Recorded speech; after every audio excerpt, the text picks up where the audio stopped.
শুভাকাঙ্ক্ষী কমেন্টস করছেন, ম্যাডাম কোন উপায়ে স্ত্রীকে দ্রুত বীর্যপাত ঘটানো সম্ভব?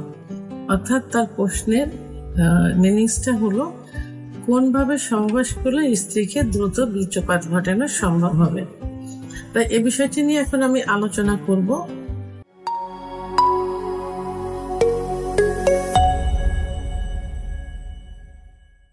আজকে খুব সুন্দর একটা কমেন্টে অ্যান্সার করব, যে কমেন্টসটা অনেক বোন ভাই করে থাকে।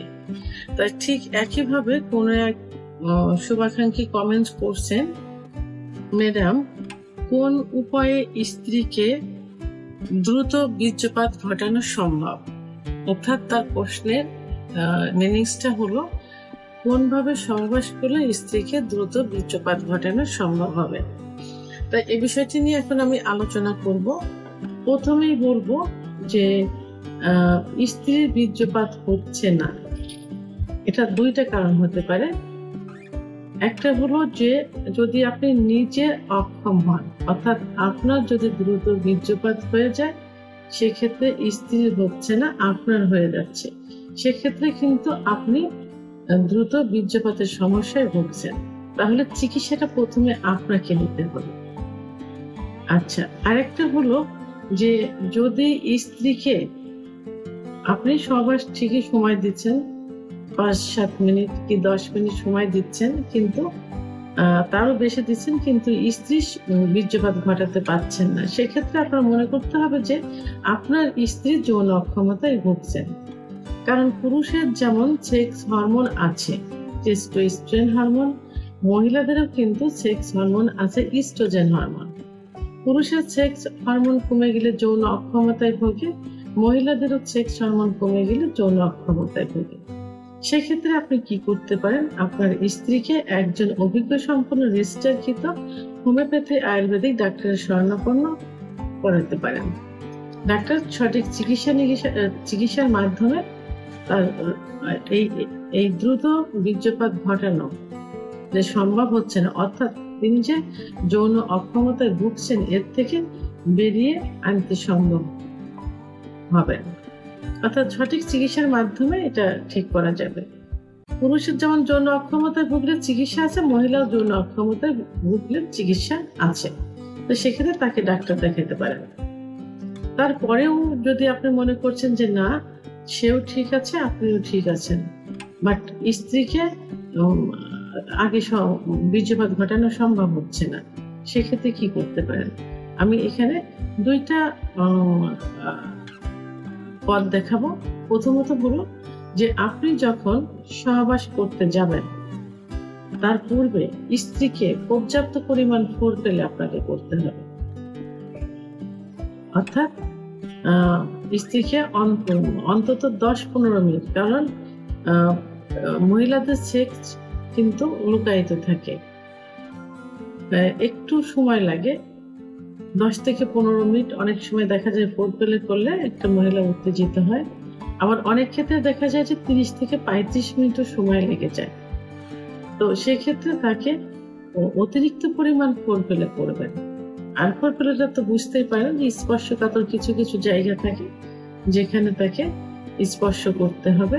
এখানে ক্লাইটোরিসটা মেন থাকে, যে ক্লাইটোরিসের অবস্থানটা থাকে, যে পথ দিয়ে প্রসাব হয়, অর্থাৎ প্রসাবের যে ছিদ্রের মুখেই ছিদ্রের উপরিভাগে একটা মোটর দানার মতো একটা অংশ থাকে, সেটাকে ক্লাইটোরিস বলে। আপনি এখানে হাত দিয়ে স্পর্শ করতে পারেন, আবার সহবাসের মতো পুরুষাঙ্গ দিয়েও ঘর্ষণ দিতে পারেন। যোনির ভিতরে যে স্পট জায়গা থাকে, যে স্পট জায়গা থেকে ক্লাইটোরিস বারবার ঘর্ষণের মাধ্যমে তার অর্গাজম হবে। আর অর্গাজম হলে তখন কামরসটা আসবে, জায়গাটা পিচ্ছিল হবে।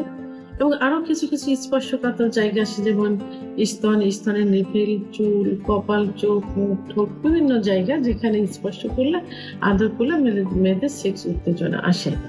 সেহেতু ফোরপ্লে যদি একটু বেশি করে করেন, তাহলে অর্গাজমটা 2-3 বার হয়ে যাবে।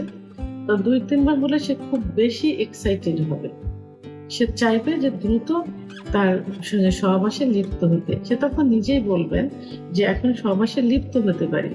তখন সহবাসে লিপ্ত হয়ে ফোরপ্লেটা অব্যাহত রাখতে হবে, এটা বন্ধ দেওয়া যাবে না।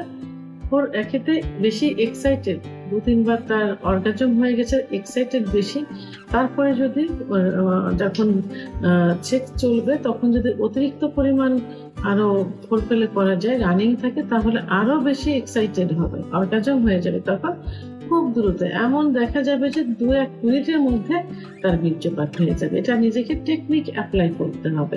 সহবাসের পূর্বে এবং সহবাস চলাকালীন অবস্থায় ফোরপ্লে রানিং রাখতে হবে, একটা ওয়ে অর্থাৎ একটা পথ। আর একটা পথ হলো যখন সহবাস করা হয়, সাধারণত স্ত্রী বেডে শায়িত থাকে আর স্বামী উপর থেকে সেক্স করে। এটাতে দেখা যায় যে স্বামী বেশি ক্লান্ত হয়ে যায় এবং স্বামী বেশি এক্সাইটেড হয়, দুর্বল হয়ে যায়, তখন স্বামীর দ্রুত বীর্যপাত হয়ে যায়। তো সেই ক্ষেত্রে যে টেকনিকটা অবলম্বন করেন, বিভিন্ন পজিশন চেঞ্জের মাধ্যমে আপনি নিজে অর্থাৎ স্বামী নিচেই বেডের উপর শায়িত হবেন, উপর থেকে স্ত্রী সহবাস করবেন। এটাতে স্ত্রী জি স্পট জায়গায় ঘর্ষণটা খুব বেশি লাগবে, কারণ জি স্পট জায়গা থাকে যোনিপথের উপরের ভাগে, অর্থাৎ যে পাইতে পোষাবে রোডের নিচে যে অবস্থান, অর্থাৎ যোনিপথ তো চারপাশে ঘোরানো থাকে, দুপাশে রান থাকে, নিচে একটা মলদার, উপরে কিন্তু যোনিপথ। ঠিক উপরের ওয়ালে কিন্তু জি স্পট জায়গা থাকে, যে জি স্পট জায়গায় পুরুষের পুরুষাঙ্গ লাগাতার ঘর্ষণের মাধ্যমে মহিলাদের বীর্যপাত হয়। তো যখনই আপনি নিচে শায়িত থাকবেন, স্ত্রী উপর থেকে সেক্স করবে, তখন জি স্পট জায়গায় কিন্তু বেশি ঘর্ষণ লাগবে এবং সে তার নিজের একটা শক্তি বল ক্ষয় হবে, ক্লান্ত হয়ে যাবে, দ্রুত বীর্যপাত হয়ে যাবে। সেহেতু স্ত্রীকে দ্রুত বীর্যপাত ঘটানোর জন্য আপনি 2টি পথ অবলম্বন করতে পারেন। প্রথম পথ ফোরপ্লে, দ্বিতীয় পথ আপনি নিচে বেডে শায়িত থাকবেন, স্ত্রীকে উপর থেকে সহবাস করতে দিবেন। এভাবে 2টা ওয়ে যদি ঠিক মতো করা যায়, তাহলে স্ত্রীর দ্রুত বীর্যপাত হয়ে যাবে। ভিডিওটি সম্পর্কে যদি কোনো মতামত থেকে থাকে অবশ্যই কমেন্টের মাধ্যমে জানাবেন। আর ভিডিওটি ভালো লাগলে লাইক, কমেন্ট, সাবস্ক্রাইব করে আমার সঙ্গে থাকুন। আল্লাহ হাফেজ।